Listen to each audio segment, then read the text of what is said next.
Firman Tuhan berkata dalam Galatia pasal 3 ayat 27 sampai 29, karena kamu semua yang dibaptis dalam Kristus telah mengenakan Kristus. Dalam hal ini tidak ada orang Yahudi atau orang Yunani, tidak ada hamba atau orang merdeka, tidak ada laki-laki atau perempuan, karena kamu semua adalah satu di dalam Kristus Yesus.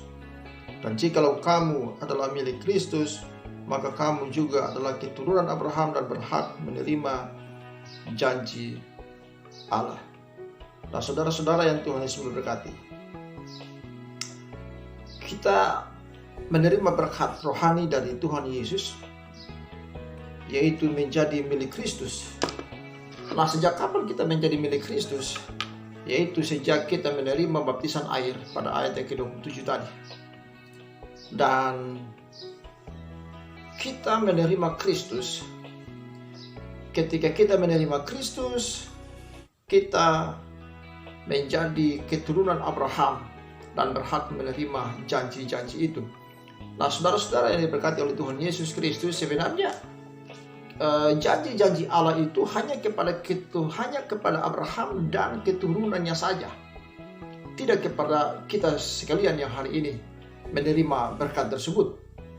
Nah, tetapi pengorbanan Kristus itulah yang mengantar kita untuk menerima namanya janji-janji Allah kepada Abraham dan keturunannya, yaitu kita.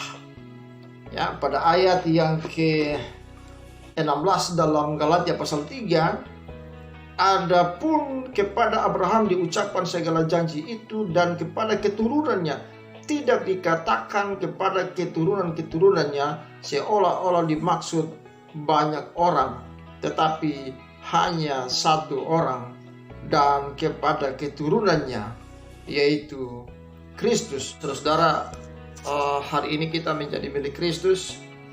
Nah, sebagai orang yang menjadi milik Kristus, hal yang pertama, dia salibkan ke dagingnya. Yang kedua, tetap pada ajaran Kristus.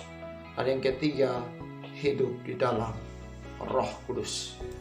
Nah, 3 hal penting ini menjadi dasar bahwa kita adalah menjadi milik Kristus dan juga menjadi keturunan Abraham. Ya, kita secara menjadi keturunan Abraham karena Kristus disalibkan bagi kita semua dan berhak menerima janji-janji itu.